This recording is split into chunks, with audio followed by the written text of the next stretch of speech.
Hi, everybody. I am so glad to see you. This is even better than last week when we didn't see you. If you thought we looked good then, well, we look a lot better now. And we still have the same wonderful readers. We've got Bryan Gonzales and Graham Northrup. And we're doing the wonderful words of Anthony Doerr.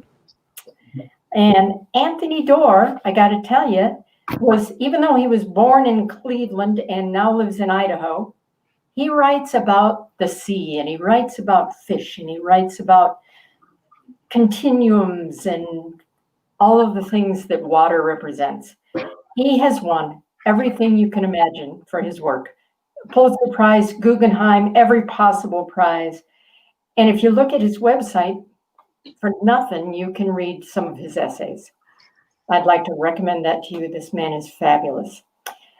Graham Northrup will be reading July 4th, which I think you'll enjoy. And following him will be Bryan Gonzales, reading So Many Chances, both of them from the short story collection called The Shell Collector.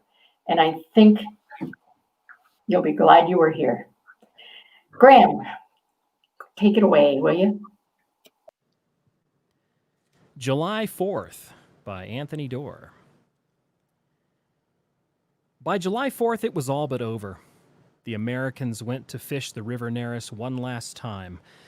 They boarded a trolley bus outside the Balatonis Hotel, squeezed shoulder to shoulder with grim Lithuanians, whiskered old ladies, sullen-faced men in thin ties, a mini-skirted girl with a cluster of nose rings, and stood in their rubber waders, holding their bamboo poles out the windows to keep them from being snapped.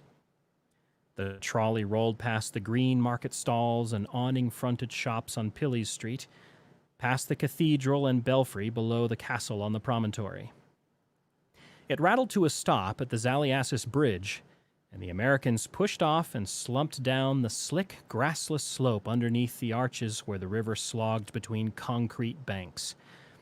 They spread out along the cobbles, impaled cubes of bread on their hooks, and pitched them into the current. At noon, they laid down their poles and brooded on the sidewalk stones, not talking. Before long, the slim-legged schoolteacher brought her students to the river, as she had done every noon that week, to point at the Americans and call them fools. But the story gets ahead of itself. First, the beginning. For that, we need to be in America, Manhattan, in the leather armchairs of an uptight anglers club, with mounted marlin, brass urns, and hushed speaking. The Americans, retired industrialists, angling members all, sat in a row at the bar, picking at platters of tempura and sipping vodka martinis. Behind them, a gang of British sports fishermen were guzzling margaritas and insulting the Americans' fishing prowess. Things progressed. Soon the Brits were clog dancing around the billiards tables and hollering indelicate and anti-American boasts of recent shark fishing successes. The Americans kept dipping their tempura, but eventually took offense. There were the standard provocations: tequila, reminders of the Marshall Plan, rudely phrased questions about the Queen's gender and the President's bedside fancies. It mounted to a challenge, as these things do, and a contest was born. Limeys versus Yanks, Old World versus New. The contest would consist of this. The first side to land the largest freshwater fish on each of the continents won. A month per continent. The losers had to parade naked through Times Square waving "We Can't Fish" placards. Europe would be first. The contest would begin immediately. In the morning, the hungover Americans conferred over sausage and Bloody Marys. There was parley about where to fish. Hemingway had fished Spain, someone offered, but another argued Papa had fished Germany, not Spain, and in any case, had caught nothing. Someone else declared that Teddy Roosevelt once pulled a 15-pound bluegill from a Venetian canal, and after that the group grew silent, picturing stout Teddy muscling a panfish the size of a manhole cover into a wobbling gondola, sun blazing in one spectacle lens. Finally, they were brought a telephone and a teenager at LL Bean told them to try the Finnish reindeer lands. 2 weeks, he raved, in the reindeer lands, and you'll get your fish. So, they began it with a pair of nights in Helsinki, drinking cognac, placing enormously expensive phone calls to America, and flirting with hotel maids. They provided the concierge with a list for provisions: Swedish muesli bars, 13 cases, and Norwegian vodka, 3 dozen jars. Then a train north, then an antique motorbus upholstered with violet velvet, then a wet cabin cruiser 40 miles up a black river into the silver moorlands of Lapland. The boat motored on into serious wilderness, silent and soggy. The river flanked by impenetrable-looking thickets. A pair of shaggy bears padded over riverside moraine. The Americans stood at the bow rail, looking sick. The captain backed the boat beside a rotten deck. Behind it sagged an abandoned gold panner's hut with wire windows and a leaning chimney. He tossed the Americans' duffels and rod cases ashore and roared off. The Americans stood on the swaying dock and slapped at mosquitoes. Above them, rain came crawling in from the fjords and descended on the river, dull and somber. They were wet for 2 weeks. Each evening, shivering, swabbing their noses with their Gore-Tex sleeves, they splashed to the wind-battered hut, peeled down their waders, and pulled fleece jerseys over their wet chests. 14 days of this for dinner. Fire-blackened chunks of salmon flesh on skewers, muesli bars, and jar after jar of Norwegian vodka, crystal, painful. Outside, the river rose cold and tea-colored beneath the ceaseless drizzle. They reeled in hundreds of foot-long salmon, nothing bigger. Soggy and headachy, grim-faced, the Americans fished on into the long dusks and drawn-out dawns, wrapped in shrouds of mosquitoes. Their 2 weeks expired. The largest fish they hooked was a 13-inch salmon they photographed and promptly eviscerated. The captain who boated them out brought along a reindeer farmer in furs and a tartan-plaid scarf who could speak a tortured English. He said if they wanted big fish, they ought to fish Poland, a bison reserve called Białowieża. Huge trouts, he said, and showed them how huge with his hands. Back in Helsinki, the Americans regrouped over diamond-boned sirloins and Doritos. The waiter brought an envelope. Inside was a Polaroid of the Brits beaming over a string of rainbow trout, each more than 24 inches, silver bodies shining in the camera flash. In the background, the Eiffel Tower shimmered, brilliant and unmistakable in June light. 14 days to go. 2 overbooked Lufthansa flights later, the undaunted Americans tramped through customs in Warsaw. A savage-looking cab driver accosted them outside, herded them into a Japanese taxi van. "Ah," he nodded, "the Bison Reserve, Białowieża." He leaned over his seat and winked. "It is risky, you know, this place. Risky, risky." He winked more, switched off his meter, then stomped the gas, and they went hurtling over a dizzying labyrinth of dirt roads. Wet forests hurtled in and out of view, spindly white birch and giant oaks, and between the forests lay fields or clusters of gray cottages. It was near dark when the minivan skidded to a stop beneath a stand of leafy hornbeams. The driver slid open the door, threw down their gear, and announced he'd be back in a week. Once they had their big fish. Wink, wink. Hush, hush. His taxi van spat gravel on its way out. The Americans hiked in. Peat moss country, flat, flooded, lush, bogs between copses of spruce, rotted logs and mucky footing. The forest floated before them, a green and black sponge. Insects swirled in gray spires between fungus-chewed trunks. Munching muesli bars, the Americans clambered over a series of fences, the first split rail, and the last chain link. At dark, they reached a river, its black riffles barely visible beneath clouds of gnats, and pitched tents under a stand of rattling limes. Their dreams were decorated with the leaps of trophy trout. They woke to the black noses of bison snorting rosemary-scented breath through the tent's mesh windows. A shaggy and horned herd had stalled on the riverbanks, ruminating, drooling green saliva. When the Americans unzipped their way out, they found a bison herder in shorts rooting through their duffels. The bison herder had an automatic rifle and wanted nothing to do with bribes. She waited on a bench outside the Belarusian border, eating confiscated muesli bars while helmeted police unscrewed the Americans' rod cases, peered into their fly boxes, and upended their duffels. As a kind of interrogation, a tiny police captain in pump-up basketball shoes asked the dumbfounded Americans a series of questions about pro basketball. Did Patrick Ewing have a wife? How carefully did American refs call the 3-second rule? How much did Americans pay for basketball shoes with built-in pumps? When he seemed satisfied, he nodded, then deflated and repumped one of his sneakers. All this will have to go, he finally said, sweeping his arm over their fishing gear.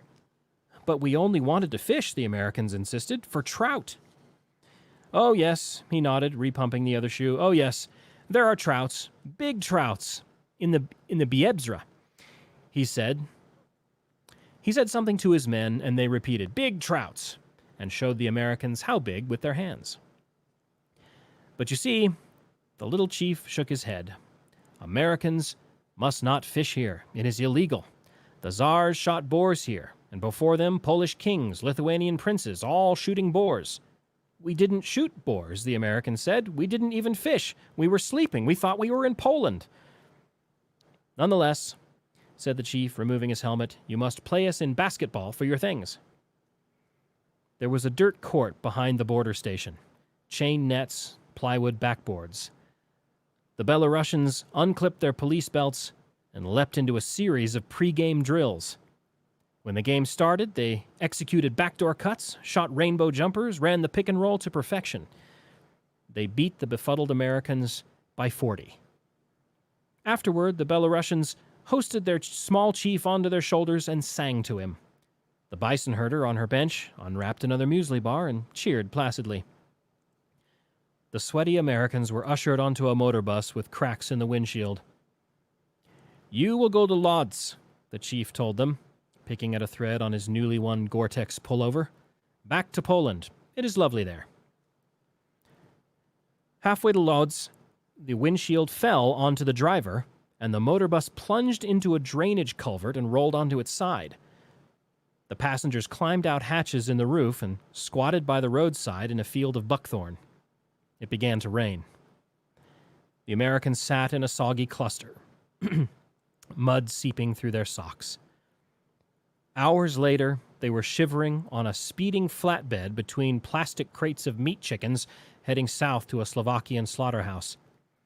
They watched southern Poland scroll past, crumbling apartment blocks, buckled roads, rusted cisterns, weathered steeples, haystacks, the skeleton of a Soviet tank grown over with sawgrass, all the unkempt, haphazard Polish gloom.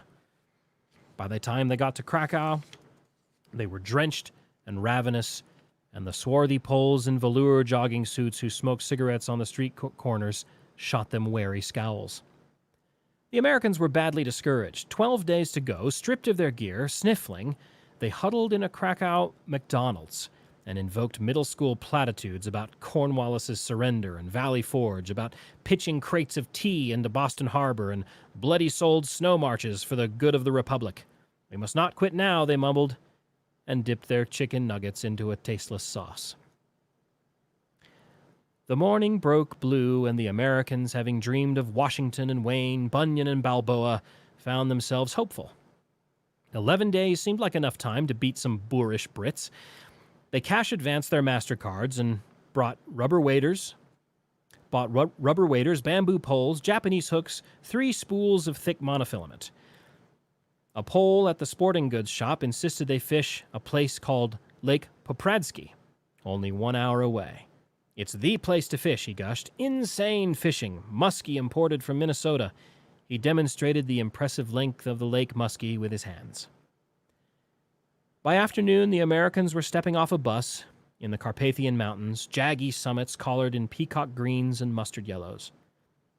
Falcons soared above the spruce tops, and breezes brought the scent of glacial carnations. The Americans exchanged smiles, felt a renewed cheer as they descended a comfortable, craggy trail that wound deliberately down to a lodge cozied up against a lake. This, they thumped each other on the backs, was the place to fish, all right. A deluxe mountain hotel with a stuffed lynx above the fireplace.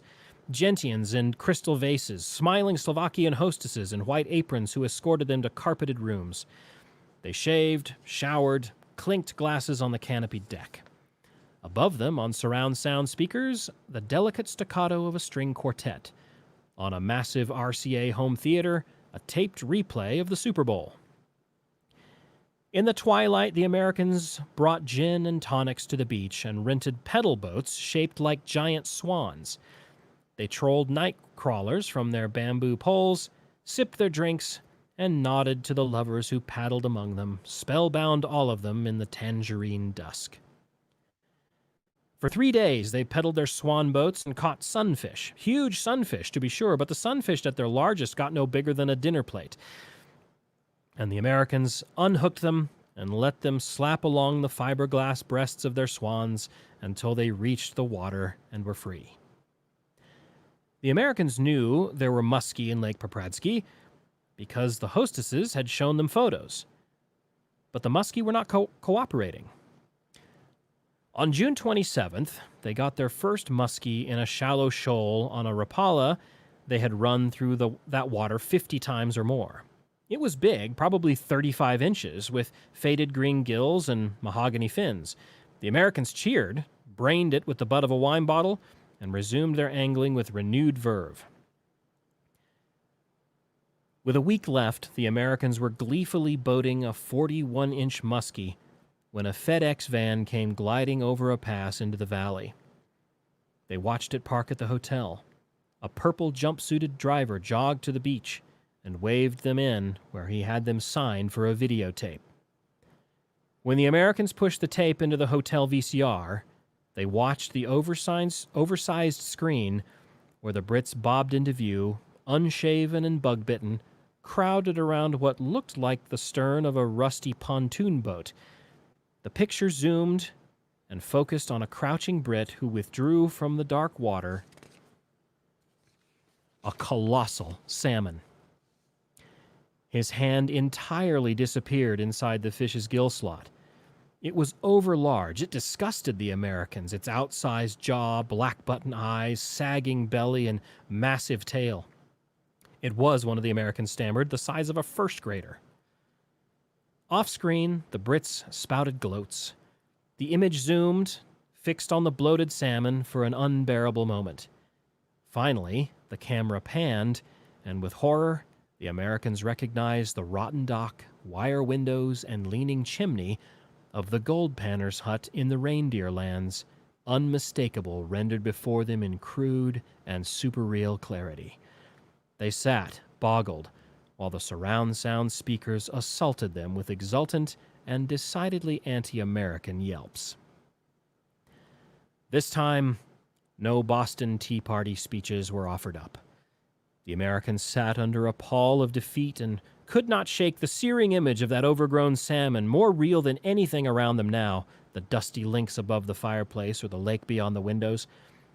For the first time, they began to contemplate the realities of a naked parade through Times Square, the goosebumps on their white thighs, the foul slickness of that pavement under their soles, the giggling of ogling Europeans come to New York to photograph the New World. What horrible ignominy, what raw disgrace. There wasn't a muskie in all of Poland as big as that salmon. They would have to return to Finland, maybe take a train into Norway, slog into the wilderness. It was almost too much to stomach. Downhearted, dispirited, the Americans returned to Krakow and haggled on a payphone with a Lufthansa man. There was weather in Helsinki, he explained. Thunderstorms, planes weren't flying near it. He said he could get them to Vilnius, Lithuania.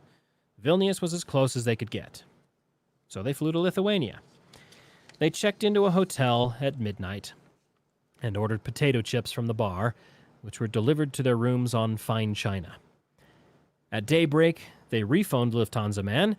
No flights to Helsinki today. The desk girl spoke a timid English, produced a Lithuania in your pocket, and showed them the River Neris on a cartoon map. You want to fish, she said. Fish here, right in Vilnius. So they took a trolley bus to Vingus Park, past concrete apartment blocks and the drab spaces between them. Overgrown weed lot, cracked pavement, and bits of shiny trash, Kit Kat wrappers, Pepsi cans. In the park, the grass was wet from rain, and the air was heavy, and the trees were still. A woman with her head wrapped in a gray scarf bent to tear weeds from cracks in the sidewalk. The river was hopeless. A stagnant, silt-bottomed canal swirling through the heart of the city, slow and shallow and sullied, populated by schools of plastic bags. The Americans impaled hunks of bread on their hooks, pitched them into the brown current, and dragged in carp minnows one after another. They were slimy runt fish, dark green with red-fringed fins. Scowling, the Americans pitched them back. All morning, they worked upstream into the gut of Vilnius, fishing among buildings.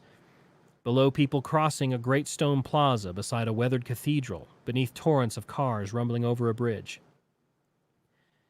Each hour, church bells chimed all through the city, dissonant, a low and sad cacophony.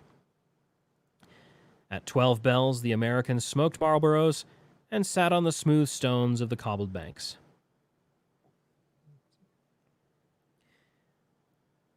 A class of girls came tramping crisply toward them, little girls in double file. The girls wore saddle shoes and white socks to the knee and T-shirts adorned with the Lion King or Mickey or Bugs. As they walked, they slapped the pleats of their skirts with their composition books. They followed in the heels of their teacher, a speed-walking, slim-legged beauty in sandals, tan slacks, and a blue blazer with brass buttons, a black hair ribbon trailing behind. They were naming things. The teacher threw an arm toward the bridge, her wrist shooting from her brass-buttoned cuff, and the schoolgirls named it in octaves only schoolgirls can reach, gleefully shouting their English. Bridge! She threw her arm at the river. River! And at the traffic. Autobus! Car! Motorbike! The teacher pointed at a Marlboro billboard pasted across the side of a building, and the girls shouted, American cancer! No, thank you! As the class whirled past, and the Americans with their bamboo poles in their laps, sweating in their waders and smiling at the little procession, the teacher aimed her bony finger at them, and the girls cheerily called out, Fools! Giggling, they marched downriver. In the evening, the Americans climbed into their undersized beds and had ghastly nightmares about British whaling vessels. The next day, there were no flights into Helsinki. Terrible flooding, chirped the Lufthansa man. And the Americans returned to the River Neris, despondent, clumping off the trolley bus at the Zaliassis Bridge. Again at noon, the English class came parading downriver behind their teacher, her pointer finger itemizing surroundings. The girls emitted piercing shrieks. River! Trees! Traffic! Sidewalk! Fools! The Americans, feeling vaguely guilty, waded into the mucky current so the class could pass. There would be no flights to Helsinki. They gave up trying to get there. They would finish it with fishing the River Neris. Each hour, the church bells clanged through the city, mirthless knells. The Americans fished on, not hoping for much anymore, perhaps a miracle, searching for small things to be happy about because they were Americans, and this is what their upbringings had taught them to do. They found a brief happiness, for example, in the potato chips that came to their rooms on expensive china, and the genuinely hopeful way the hotel girl asked if they'd had any luck. They took pleasure in their morning calls to the Lufthansa man, his wriggly explanations for the canceled flights to Norway. They smiled at the way a church had been built so that the setting sun hit it high and perfect and orange, and the way they could follow the river to a park where mini-skirted women lay in the grass with headphones clamped over their ears, and even at the way the little student girls came filing down at noon behind their English-teaching beauty to call them fools. Finally, there was only one day left, July 4th. Morning bells clanged in the haze above the rooftops. The Americans filed off the trolley bus to fish. By noon, they had caught nothing. The water was murky and brown, their casting hopeless. The little class came tramping along the riverbank, screeching English and slapping their composition books in rhythm. River, church, fools, wall, stones, yapping and promenading cheerily behind their teacher. She led them up the grassless slope to the avenue and marched them onto the Zaliassis Bridge, where they stopped to lean over the railing, still naming in their shrill voices. Sidewalk, statues, flowers, fools, billboard, American cancer, no thank you. The Americans groaned to their feet, waded in, and cast their soggy squares of bread into the current. As the girls shrieked, as the brassy river flowed through the city, as the Americans held their poles in a last hopeless hope, one of their poles quivered, then bent into a steep parabola. Monofilament dragged from the reel. The pole bent and continued to bend. The tip strained unbearably close to the handle. The Americans thought the line must have snagged on some cinder block or tire or rusty sink, or worse, had lodged itself into the canal bottom onto some umbilical iron strut plugged into the underworks of the entire city. You've hooked Vilnius, they joked. Try pulling that up. But the little girls, their pale faces leaning over the bridge railing, began to shout excitedly in Lithuanian, pointing and nodding. The American with the straining pole let out a fierce cheer, and the other Americans splashed around him and watched. The line began to wander between the channel banks, patiently, almost indifferently, cutting broad S-shapes. Eventually, it crossed to the near bank and hung there, motionless, a dead weight.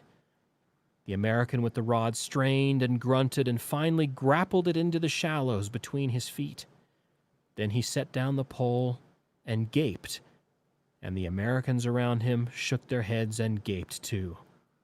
The girls on the bridge began to shout more loudly, leaping as they shouted, and soon they were racing down from the bridge and sprinting beside the canal. They stopped at the distance of a few yards, panting, staring wide-eyed at the Americans, who heaved a great homely fish onto the cobbled banks where it lay gulping. It was a carp, grayish ochre, as if it had absorbed the color of the city at its most dismal. Some of its scales had come loose and lay on the stones like translucent half-dollars. Its tattered fins were fringed with red, and its lidless eyes were twice as big as the American's eyes, and the curl of its whiskers made it look like a sullen and venerable Spaniard lying wounded, gasping. The Americans stood staring sheepishly down, arms slack. Above them, traffic rumbled along the bridge. The fish was huge, surely bigger than the Brit's salmon, surely one of the biggest carp ever caught.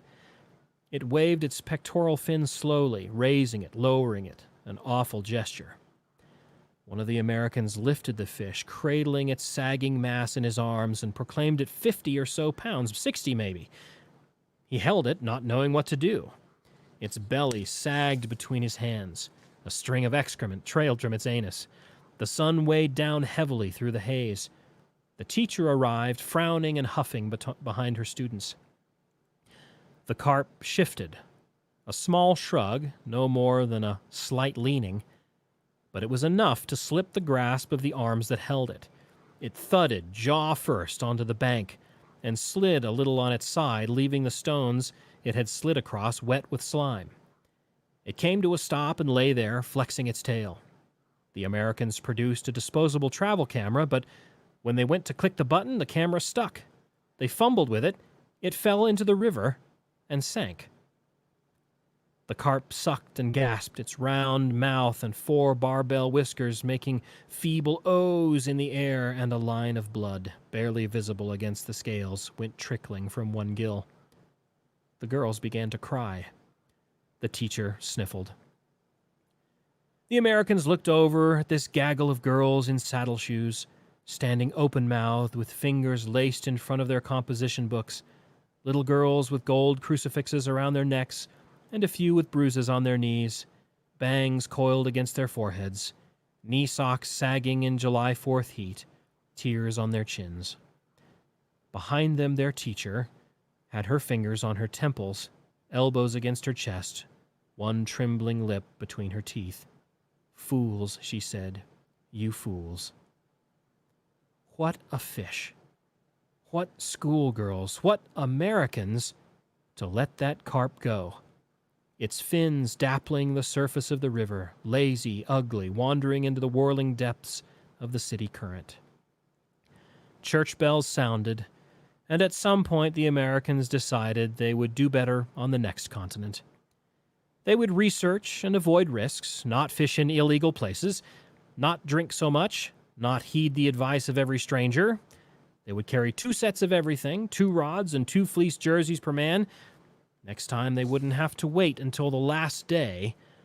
They would map out routes and make contingency plans. And the boundless resources of America, its endless undulant swale, its nodding wheat and white silos gone lavender in the twilight, its vast warehouses and deft craftsmen would unfurl to help them. They would not lose. They could not lose. They were Americans. They had already won.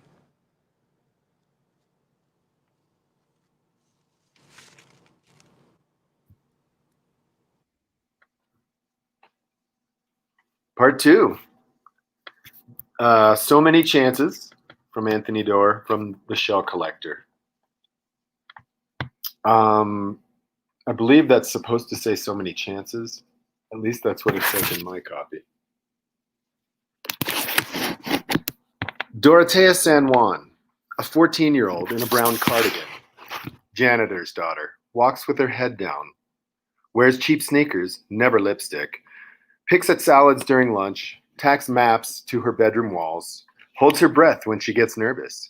Years of being the janitor's daughter teach her to blend in, to look down, to be nobody. Who's that? Nobody. Dorothea's dad is fond of saying this: a man only gets so many chances. He says it now after dark in Youngstown, Ohio, as he sits on Dorothea's bed, and says this also: this is a real opportunity for us, Dorothea. His hands open and close. He grabs at air. Dorothea wonders about us. Shipbuilding, he says. A man only gets so many chances, he says. We're moving to the sea, to Maine. Place called Harpswell, soon as school's out. Shipbuilding, Dorothea asks. Mama's all for it, he says. Least I think she is. Who wouldn't be all for it? Dorothea watches the door shut behind him and thinks that her mother's never been all for anything, that her father has never once owned, rented, or mentioned any kind of boat. She snatches up her world atlas, studies the markless blue that means Atlantic Ocean. Her eye traces ragged coastlines. Harpswell, a tiny green finger pointing at blue. She tries to imagine ocean and conjures petal blue water packed with fish, gill to gill. Imagines herself transformed into Maine Dorothea, barefoot girl with a coconut necklace. New house, new town, new life, Nueva Dorothea. New Dorothy. She holds her breath, counts to 20. Dorothea tells nobody, and nobody asks. They leave on the last day of school. That afternoon, like sneaking out of town, the wood-paneled Wagoneer splashes across wet asphalt, Ohio, Pennsylvania, New York, Massachusetts, into New Hampshire. Her father drives, empty-eyed, knuckles white on the wheel. Her mother sits stern and sleepless behind trackless wipers, lips curled above her chin like 2 rain-drowned earthworms, her small frame tensed as if bound in 100 iron bands, as if crushing rocks in her bony fists, slicing a pepper on her lap, passing back dry tortillas, painfully bound in plastic. They see Portland at sunrise. After miles of pine bending over blacktop, the sun leers up behind slabs of cloud the color of salmon fillets. Dorothea trembles at the idea of the ocean nearing, fidgets in her seat, the energy of caged 14-year-old piling up like marbles on a dinner plate. Finally, the highway bends, and Casco Bay shines before them. From across the bay, the sun flings a trail of spangles to her. She lowers her nose to the window frame, feels certain there will be porpoises, watches the glitter carefully for fins, flukes. She glances back at the back of her mother's neck to see if she notices, if she feels it too, to see if her mother can be touched by a shimmering expanse of sea. Her mother, who hid under onions for 4 days in a train car in Ohio, who met her husband in a city built over a swamp, cracked sidewalks, train whistles, slushy winter. Her mother, who made a home, who never left it, who must be boiling at the sight of unbounded water. Dorothea sees no sign that this is so. Harpswell. Dorothea stands in the doorway of the rented house. This threshold of paradise, the sea, a misty backdrop behind soft rustling pines and coils of blackberry bush. Her father stands in the tiny kitchen among shell ornaments hanging by strings from cabinet tops, faded bottles on the windowsill, pushes up his glasses, opens and closes his fists as if he expected to find shipbuilding manuals, polished brass, portholes, as if he hadn't figured on this part of it. The kitchen with clamshells on the cabinets. Her mother stands in the living room, like a bolt balanced on end, stares down at boxes, bags and suitcases unloaded from the truck, hair yarded into a big knot. Dorothea stretches her arms, stands on her toes. She takes off her brown cardigan. Gulls screech in a wheel just past the pines. An osprey shadow glides. Her mother says, "Ponte el suéter, Dorothea, no estás impuesta al sol." As if the sun here were a different sun altogether. Dorothea walks a sandy path through brown grass to the sea. The path ends at rock, rust-colored, crenellated, heaved up from the earth long ago. The rock stretches into a haze at both ends, nothing else but ocean and wind-bent pines, morning fog. At the sea's lip, she watches tiny green waves flop onto slick slope of rock. Nudge forward, a receding ribbon of foam. Come, retreat. Come, retreat. She turns and glimpses the small white house through the pine trunks, heavy-headed dandelions, sandy yard, paint flaking the house. The house slumped and wet on its foundation. Her father talking in the doorway, pointing at her mother, at the truck, at the rented house, arguing. She sees her father's hands open and close. She sees her mother climb into the truck, slam the door, sit in the passenger seat, and stare straight ahead. Her father retreats into the house. Dorothea turns back, shades her eyes, sees the mist breaking. To her left, a gliding green current, a river mouth. To the right, trees lining the sea edge. 500 yards or so down the coast, she sees a rocky point. She walks to it. Her sneakers bend to steep rock. Occasionally, she has to step into the sea, water eddying around her knees.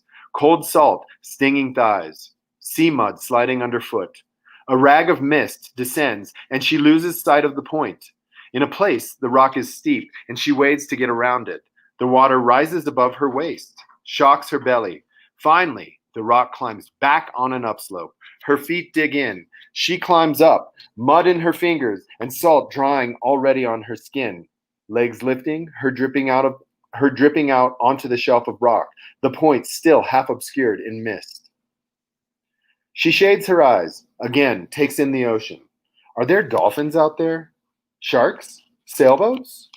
She sees no sign of them, of anything. Is ocean merely rock and weed and water? Mud? She had not expected emptiness, flittering light, a blotted horizon. Waves march in from some obscure haze. For a terrifying moment, she can imagine herself the only organism on the planet, and she is about to go back. Then she sees the fisherman, just to her left, waiting as if he came from nowhere, from nothing, from the sea itself. She watches him, feels lucky to watch. The world peeled back and left with only this vision, this silent flying wizardry. The rod seems an extension of his arm, an extra and perfect appendage, his shoulder pivoting, his bare brown chest, his legs tapering to calves buried in the sea. So this is Maine. This is how it can be, she thinks. This fisherman, this grace. He rears back with his fishing rod and swings his line in great unrolling loops, far behind then far in front. When the line unfurls so it is horizontal with the sea, he brings his rod tip back, and the line shoots in the opposite direction, over the rocks, almost to the trees, as if it surely must wrap around some low branch. But before it can, the fisherman flings it forward again, out over the sea, then slings it back, each subsequent cast longer, more desperately close to the trees. Finally, when it seems his back cast is yards to into the scrub, he shoots the line straight out over the wave tops into the sea. Then he wedges the butt of his pole into his armpit and strips the line with both hands. Then casts again, those hypnotic loops of line swinging back and forth like the wave break itself, and finally shooting out over the sea where it settles across the tiny swell, and strips it in again.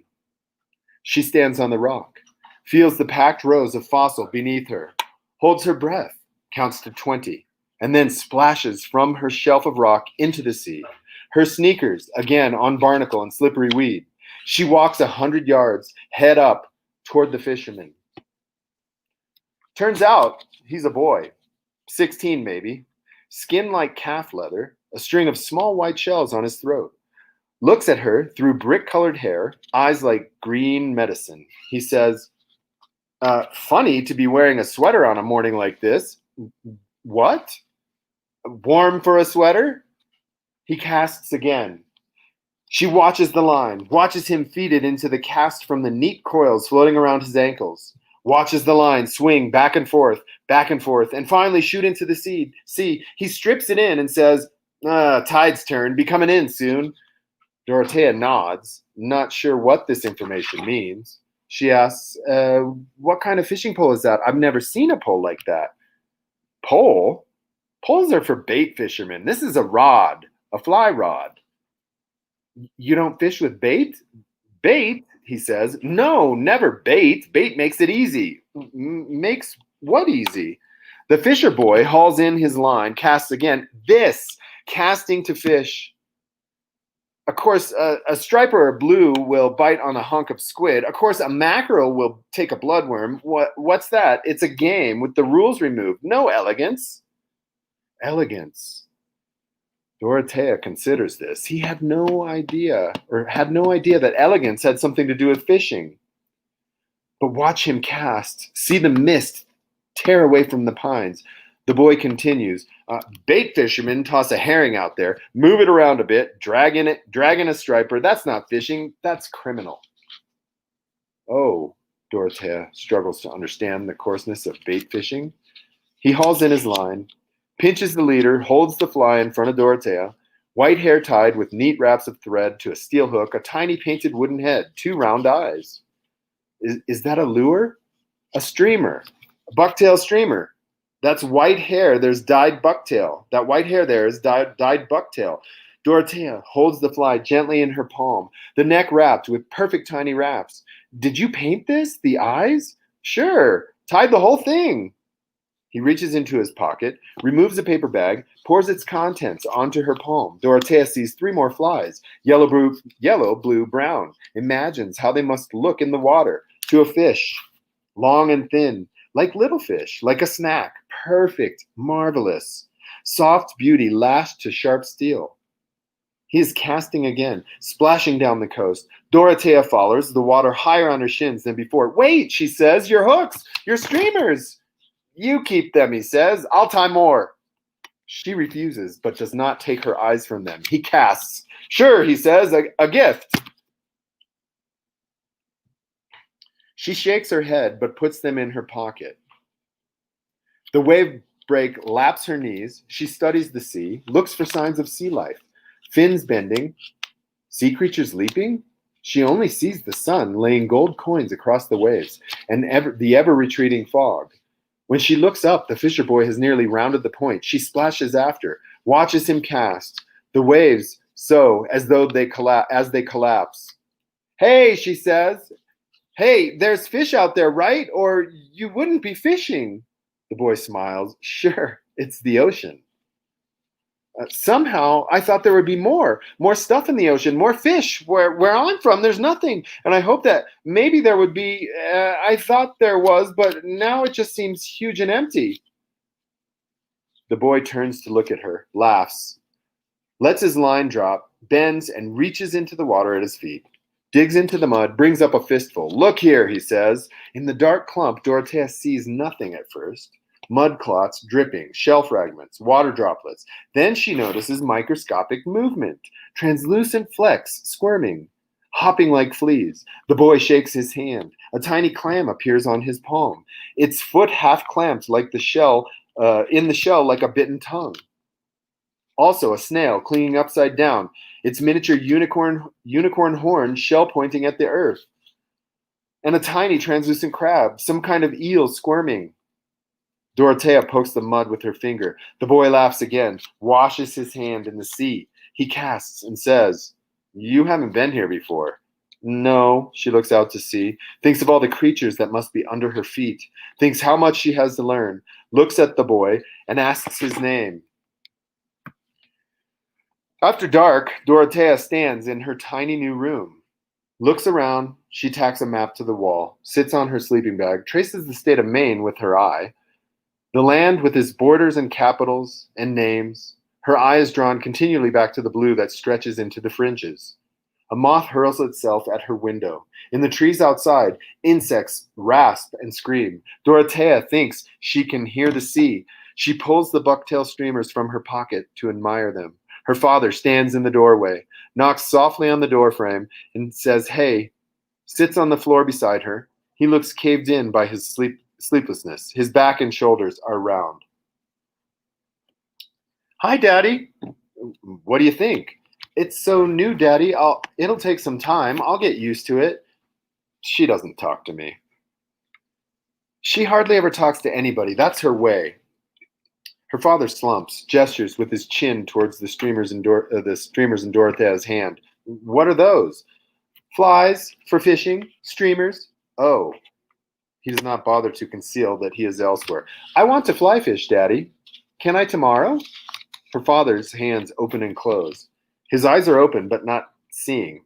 Sure, Dorothea, you can go fishing. Fishing. Claro que sí."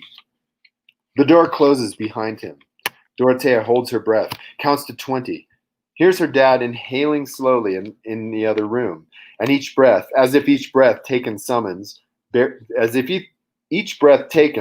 barely enough courage to take the next. She pulls on her brown cardigan, slides open her window, and climbs out. She stands in the wet yard, exhales. The galaxy wheels above the pines. The bonfire is in a grove near the point. The wind is clean. The grass drowned with dew. Clouds slide in ranks below the stars. Her sneakers are soaked. Forest mulch clings to her cardigan. She crouches in pine needles outside the circle of firelight, sees dark figures shifting, their warped shadows thrown up into the pines. They sit on logs, stumps. They laugh. She hears the clink of bottles. She sees the boy among them, sitting on a log, his smile orange in the firelight, his necklace white. He laughs, tips back a bottle. She holds her breath a long time, almost a minute. She stands, turns to go, steps on a stick, and it snaps. The laughter fades. She does not move. "Hey," the boy says. "Dorothy?" Dorothea turns from the shadows, steps out into the firelight, walks with her head down, sits next to the boy. "Dorothy! Everybody, this is Dorothy!" The firelit faces look at her, look away. Conversation starts up again. "Knew you'd come," the boy says. "Did you?" "Sure I did. How did you know?" "Just knew. Felt it, like I told you. We have these fires every night, just about. I said to myself, you just wait. The girl will come. Dorothy will come. And here you are." "Did you catch anything today after I saw you?" "Got a few. I let them go." "My dad got hired at the ironworks. He designs the hulls of ships." "Is that right?" "Well, he will do that." He holds her hand, and her palm is damp with sweat, but she holds on and they lock fingers, and she can feel his strong hand, rough fingertips. They sit like that a bit, and she sits still as they can. They do not talk. The fire sends smoke signals high into the trees. The stars wink and gutter. It feels nice being the daughter of a shipbuilder. Later, he tries to kiss her, leans across clumsily, and his breath is hot on her chin, and she clamps her eyes shut. She thinks of her mother, her tiny mother, under onions in a train car. She pulls away from the boy, stands and hurries home, head down through the low-bending pines. She climbs through her bedroom window, takes off her wet sneakers, hangs her brown cardigan, listens for the ocean, thinks of eyes like green medicine. She boils inside. In the morning, she drags her mother to the sea by the wrist, to confront her with the sea dressed in fog, to show her that this place is not empty. Wings of mist drag through the treetops. The fog shreds everywhere. Flashes of pure blue wink above. The sea undressing. A wide-brimmed hat crammed over her mother's hair. Gulls turn in a high, noisy wheel above the gliding tide. Cormorants dive for breakfast. They stand on the rocks. Dorothea studies her mother, searches her face for signs of change, of awakening. Dorothea holds her breath, counts to 20. Her mother stands, closed and rigid. Mentiras, her mother says. Your father doesn't know a thing about ships. He worked as a janitor all his life. He lied to everybody, even to himself. He'll be fired today or tomorrow. No, Mama, Daddy's smart. He'll find a way. He'll learn as he goes. He has to. He saw a chance and he took it. We'll make it. Look at how nice it is. Look at this place. Life can turn out a million ways, Dorothea. Her mother speaks English like she is spitting rocks. But the one way life will not turn out is the way you dream it. You can dream anything, but it is never what it will be. It is never the way it is. The only thing that can't come true is your dream. Everything else... She shuts her mouth, shrugs. Dorothea looks at her wet sneakers. The leather is coming apart. She clambers down the steep rocks, grabs hold of weed for balance, plunges her hand into the mud beneath the water, holds it up. Look at Mama. Look at all the things that live here in just one handful. Mother squints at her daughter holding ocean mud to the sky like some offering. And then, through the mist, a green canoe glides, a lone fisherman paddling his rod across the stern, a fisherman with a white necklace on his throat. The boy stops in mid-paddle. His oar drips. He studies the two figures on the rocks, the thin and brittle mother with a hand on her hat like she is holding herself to the rock, and the girl, wet to her waist, holding up part of the sea. He raises his hand, smiles, shouts Dorothea's name. They sell fishing gear in the back of the hardware store in Bath. A giant with a beard and huge round knees sits on a stool tying leaders. Her father looks up at the rack of fishing rods, thumbs up his glasses. The giant says, I help you folks? My daughter here would like a fishing pole. The giant reaches into a cupboard and pulls a Zebco all-in-one spinning kit, hands it to Dorothea, says, this will be perfect for just about anything you'd ever need. Comes with spinners and everything. Dorothea holds the package at arm's length, studies the reel, the blunt two-piece rod, chrome-plated guides, the plastic wrap. On a tag, a cartoon bass curls out of a cartoon pond to devour a treble-hooked lure. Her dad puts his hand on her head, asks Dorothea how she likes the looks of it. She doesn't like the looks of it at all. It's blunt, clumsy-looking, no coils of fly line, no elegance. She imagines chunks of flesh glommed on her hook, her reel rusting, the boy laughing at her. Daddy, she says, I want a fly rod. This is for bait fishermen. The giant roars. Her father rubs his jaw. The giant rings up Dorothea's fly rod on a black cash register. His huge fingers don't count change. Don't know a single girl that fly fishes, the giant says. Never heard of girls fly fishing, really. He says it kindly, eyes on Dorothea, fingers like fat pink cigars. I've never flung a fly myself, he continues. I'm still learning it. I suppose we're all learning. You learn, and then you die, and you haven't learned half of it. He shrugs his hilly shoulders and hands her father the change. You're new here, he only talks to Dorothea. We just moved to Harpswell, she says. Daddy's working at Bath Iron Works. He designs ships. It was his first day today. The giant nods, glances down at her father. Her father's hands open, close. We lived in Ohio, he mutters. I did whole work on lake freighters. We thought we'd come up here, give it a shot. A man only gets so many chances, is what I figure. The giant offers another shrug, smiles, says to Dorothea, maybe we could fish together sometime. We could try down by Popham Beach. They've been getting into some nice cows down there. Schoolies racing the shallows at slack tide. Get one of those on your little rod there and look out. The giant smiles, sits back on his stool. Dorothea and her father leave the store, drive past the ironworks, the shipyard and the vast iron warehouses, a high chain link fence, cranes swinging, a green-hulled tug at dry dock dripping rust. From the top of Mill Street, Dorothea can see the Kennebec River rolling heavily into the Atlantic. In the evening, Dorothea sits on her sleeping bag and fits her rod together. Two pieces joined together, screw on the plastic reel, feed the fly line through the guides, tie on a leader, her dad in the doorframe. You like the rod, Dorothea? It's beautiful, Daddy. Thank you. You gonna go fishing in the morning? In the morning. Your mother say anything? Dorothea shakes her head. She thinks he will say more, but he doesn't. He doesn't. After he leaves, she holds her breath, takes her new fly rod and climbs out her window. She walks beneath the dark pines, feels her way to the moonless night, through the moonless night. She reaches the firelight, hears a guitar and singing, sees the boy on his log. She crouches under the pines and watches. She thinks of her father saying, a man only gets so many chances, puts her hands in her pockets, feels the three streamers in there, their hook points, their feathers. She shuts her eyes, her hands shake. A hook pricks her finger. She stands, box, turns around, walks to her left, to the ocean. She clambers over the rocks, shadows among shadows, stands at the sea's fringe, sucks a drop of blood from her fingertip. She has the shakes, holds her breath to fight them. She holds the air in her lungs and stands very still and listens. The silence of Harpswell rises up in her ear like a wave and breaks into a rainbow of tiny sounds. An owl calling, the faint sound of laughter at the bonfire, the pines creaking, cicadas screeching, resting, screeching, rodents rustling in blackberry brambles, pebbles clinking, leaves shifting, even clouds marching, and beneath, the murmuring sea benched in fog. This is indeed a full world, Dorothea. It overspills.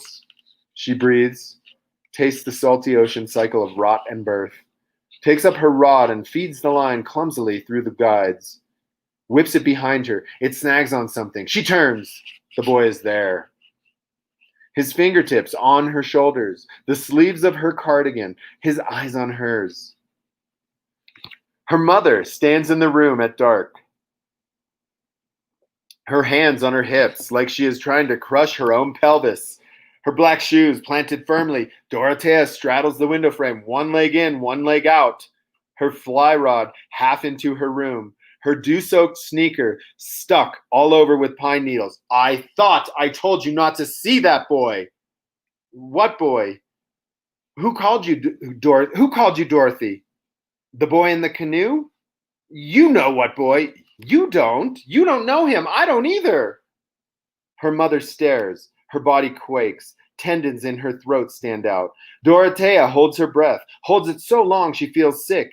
I wasn't with him, Mama. I was fishing, or trying to. I got a terrible tangle in my line. I wasn't with him. Pescador, pescadora. I went out fishing.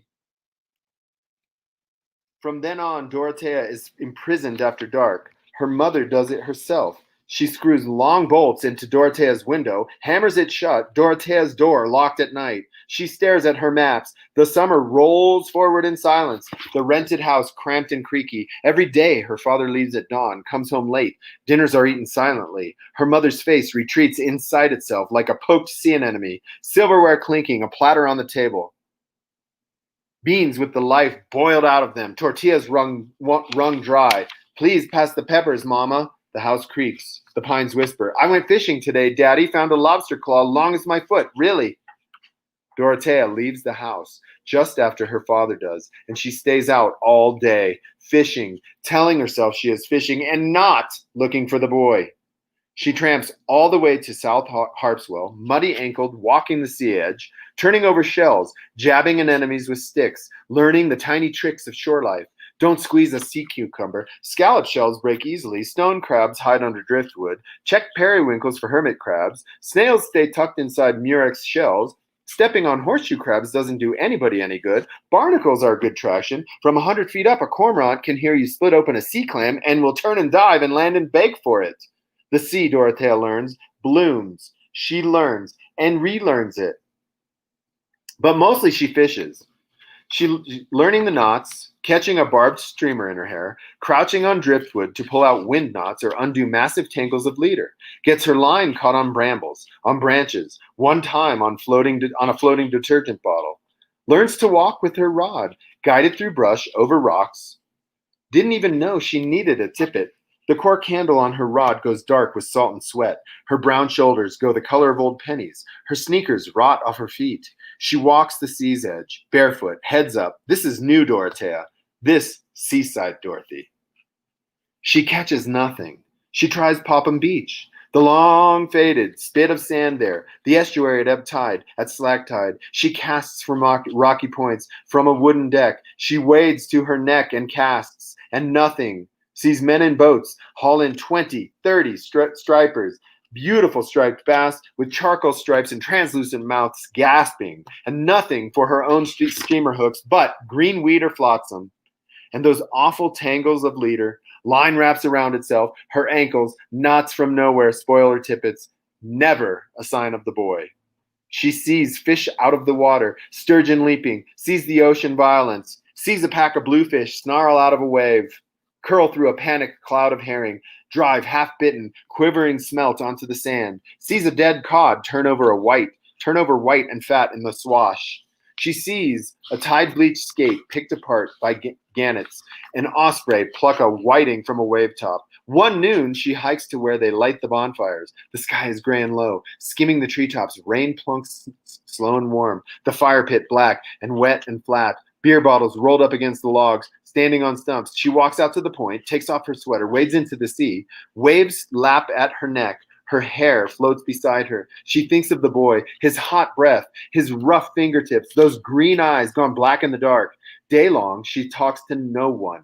Each time she rounds a bend, she prays the boy will be there in Wimbledon fog, casting for fish, casting for her. But there is only rock and weed and sometimes boats trolling downriver. A July night arrives, hangs heavier and wetter than any night Dorothea can remember. The air heavy all day, waiting for a storm that won't begin. The ocean pewter and flat, the horizon erased in a smear of gray, and the sky hung so low it seemed to rest on top of the rented house. Any moment it might collapse the roof. Night comes, but does not break the heat.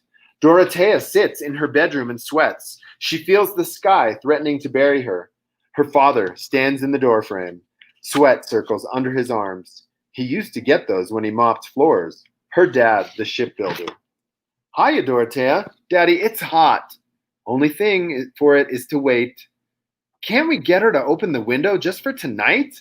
I'll never sleep. I'm sweating through my sleeping bag. I don't know, Dorothea. Please, Daddy, it's so hot. Maybe we could leave the door open. The window, Daddy. Mama's asleep. She'll never know. Just for tonight. Her father breathes. His shoulders slumped and rounded. Comes back with a screwdriver. Quietly unbolts the window and pries the nails loose. The boy is not there. Dorothea sweats outside the firelight. Pine needles stick to her knees. Mosquitoes loop, alight, bite. She smears them on her skin. The smoke from the bonfire rises into a windless sky. She holds her breath so long that her eyes lose focus and her chest stings. She goes over the soft, smeary faces once more. Orange firelit kids around a bonfire on Harpswell Point. His face is not among them. He is nowhere. She walks around to the point, a place she has learned so well, the small and secret coves, a deep pool where she saw a white lobster one morning, all the secrets she feels she owes to him. She knows she will see him there, fishing and laughing. That is what she wore hers. That is, and laughing that she wore her sweater on the hottest night ever. Excuse me. He will be there, and he will show her things about the sea. He will lift this cargo that has settled on her. He is not on the point either. She goes back to the bonfire, walks right to it. This 14-year-old girl, wound up and strong. The Harpswell kids stare at her. She feels the heat of it. The smoke rolls around in her eyes. She says the boy's name. He's gone, someone says. They look at her, then look away. They stare at the fire. Back to Boston a week ago. His whole family, they went back. He's summer people. Dorothea walks away. She walks blind. Pine boughs scrape her face. She trips, falls into wet grass. Her knees, grass-stained, muddy-scratched. She comes to the gravel road. Her head is down. Her insides churn. She passes driveways, a house with both windows lit television blue.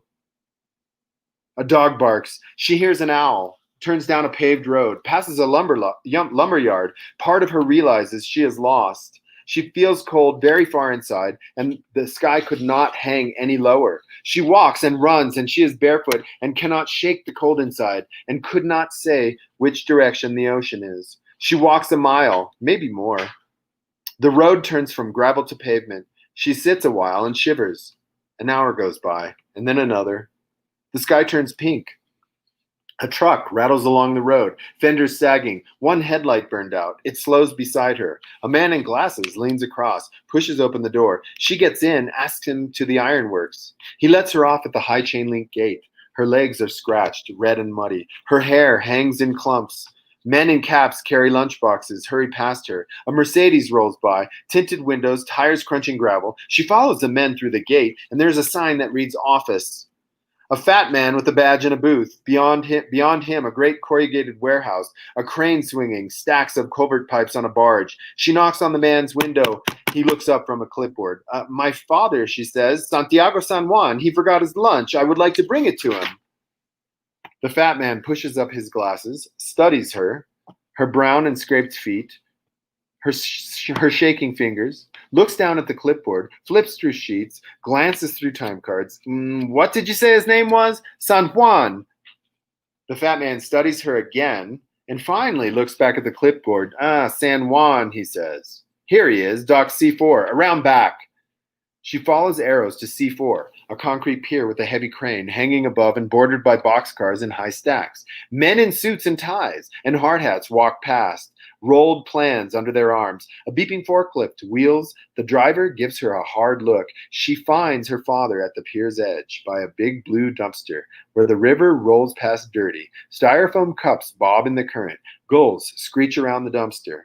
A flurry of white and gray feather. Her father wears tan and grimy coveralls. He holds a broom, waves it weakly at the gulls. The gulls scream, dive bomb his head. He turns, sees her. Their eyes meet. He looks away. Dorothea, Daddy, all this time, all these months, you said you were building ships. She cannot say more. She shakes her head. She shakes with cold. Stands beside him. He leans on his broom. They watch the river roil out to sea. They stand, and Dorothea shivers, and her father holds her, and still she shivers. A destroyer is towed in from the horizon. A throbbing of the tug's engines. Behind it, the quiet gray behemoth rolls a giant wake, and Dorothea sees numbers painted on the sides, and ship-sinking cannons that look so calm and clean. Its hull is big as an apartment building. She wonders how she could ever believe her father could learn about something so big, how anyone could learn about something so big. Dorothea stays cold. She can't shake it, and she gets sick. She lies in her sleeping bag all day. Her fly rod leans against the wall of her room. She can't look at it. The ocean in her ears makes her sick. The whole world turning makes her sick. She feels frost creep up from somewhere between her legs, and it climbs all the way up to her neck. She holds her breath as long as she can, and then longer, until her vision goes splotchy, until at last a switch inside she can't control throws itself in the air, pours out and back into her vision, and her vision straightens a bit. She curls in her sleeping bag and shivers and dreams of winter blowing in, the sea cement gray and the horizon burying the sun before it ever gets a chance to get going. Nights, winter long, stars like the point of hooks, snow creaking under her bare feet. In her dreams, she crouches on Harpswell Point and watches the wind blow down the waves' tops. The boy is nowhere. There is nobody anywhere. No birds, no fish. The fish have fled, left the river, darted into the widening sea and schools. The ocean and river emptied. The rocks scoured of limpets, barnacles, weed. There are horrible tangles of line around her ankles, thick ropes, coiled spider webs. She becomes a fish flailing in a net. She becomes her father. His whole world is a nasty tangle. Her mother is there when she wakes. She brings Dorothea hot water. Her mother, now a fraction softer with this role to play. Her mother with Dorothea back, still half believing her husband is somehow managing to design hulls of ships. Dorothea looks at her mother by her side, at the tight and narrow cords in her mother's neck. Dorothea has cords like that in her own neck. She lies half asleep and listens to her mother move through the house, hears her wash pans in the sink. Early August, a knock on the door at dawn, a rapping so loud and out of place that Dorothea jumps from her sleeping bag. She is at the door before her mother has left the kitchen. Heat crackling inside her. She squints into the morning, a massive figure in the doorframe. The giant from the hardware store. In his giant hand, a sleek fly rod. His voice is so loud in the tiny house, can't hold it. Morning, morning, he booms. Thought you might like to do a bit of fishing this morning if you have the time. He looks only at Dorothea, and Dorothea stands in her sleeping clothes and smells the giant, who smells like sea and pine. Her mother peers out from the kitchen, wiping her hands on a towel. They walk along Popham Beach, the giant's huge strides eating up yards. She half jogs to keep up, the day blue and true all the way to the horizon. They wade out to fish side by side. Dorothea feels the ocean tugging at her legs. The giant fishes with a cigarette bobbing from his lip, occasionally watches her cast, smiles at her tangles, praises her when she lays it out nicely. The giant fishes ugly. His line does not dance beautiful. He does not bother with the false casting the boy did. He just flings it back once and then sends it singing over the wave tops, strips it in with one giant pink hand, casts again. Fishing is about time, he tells Dorothea. It's about how much time you can keep your line in the water. Can't catch fish if your line isn't in the water. They fish until noon and catch nothing. They sit on a piece of driftwood. The giant has raisins in a plastic bag. They eat those. She asks him questions, and he answers. She feels the sun straight overhead touch a spot inside her. In the afternoon, the giant begins to catch striped bass, one after another. His line shooting way out there, and each time his rod tip bends into a steep parabola, he fights the fish in and knocks one over the head with a rock and puts it in a plastic shopping bag and leaves it on the beach. In the evening, Dorothea stands beside him and watches the giant gut his striper, his quick belly cut, loops of viscera swinging into the surf. This is Maine, too, she thinks. This fisherman cleaning a fish on the sand, and she realizes that, new or old, she is Dorothea, always will be Dorothea, that there are still plenty of chances left in this world. When the giant leaves with his fish, he looks at Dorothea and smiles and tells her she is a fine fisherwoman, and he wishes her luck. Buena suerte, he says, which is funny because he sounds like a giant gringo from Maine when he says it, but it is nice all the same. Dorothea casts still, and the horizon slowly fixes itself down around the sun. Her arm burns from the effort, but she is making nice casts now. She is laying it out there, presenting her streamer like the giant showed her, and she is reading the water too, seeing how a fish might sit in a cove, hole up. She watches for passing bait fish or the birds that might be feeding on them. Her arm goes leaden, her legs numb. Her legs feel more connected to the ocean than to her. The sunset, a furnace of light, paints the clouds with color and sends it too, submerged wedges of light into the cove where Dorothea strips in her streamer. And for a miraculous moment, she sees her streamer flit through a haft of blue, and that is when a striped bass takes it. The fish is strong, and she fights it, and her rod bends more than she ever imagined it could, and she swallows panic by slowly walking the fish backward to the beach. The fish thrashes, fights her treachery. Dorothea clings, feels its strength come through the line. Such a noble fight, such fighting for its life. She fights too. When she finally lands it, she drags it, gasping and flopping onto the sand, and stands over it and works the hook out of its mouth. This big striped translucent fish in the near dark, she pinches it by the lower jaw and holds it up and stares into its big unintelligent eyes. She cradles the fish in her arms and wades out into the sea. To her shoulders, she takes a deep breath, holds it in her lungs. She holds the fish beside her, feels its muscles, its packed columns of flesh, feels her own muscles sore and ragged and strong. She lowers herself into the sea, counts to 20, and lets the fish swim. Thank you. What a great story. Two great stories read by two wonderful men. Thank you so much. And thank you for coming back a second week. More than anybody could dream of. Absolutely. Bryan. That was great. Thank you for having us. Yeah, I'm glad you would. So, guess what? Next month, we're looking forward to words by Kent Harris, who's a Colorado author. He doesn't write short stories. And so for probably the first time, I'm doing excerpts. But Lee Sullivan and I will be trading off for the whole hour, doing excerpts from Kent Harris' masterpiece called Plain Song. And if you don't know of it, you should. It's a beautiful recounting of what it's like on the high plains of Colorado. You can feel the wind, you can feel these people, and it's a beautiful, beautiful time. That'll be October 21st, the third Wednesday, unless something goes funny. And you never know. Happy to see you back. Thank you, Bryan. Thank you, Graham. Thank you, Thunder River Theater. And we look forward to seeing you. And thank you all for listening.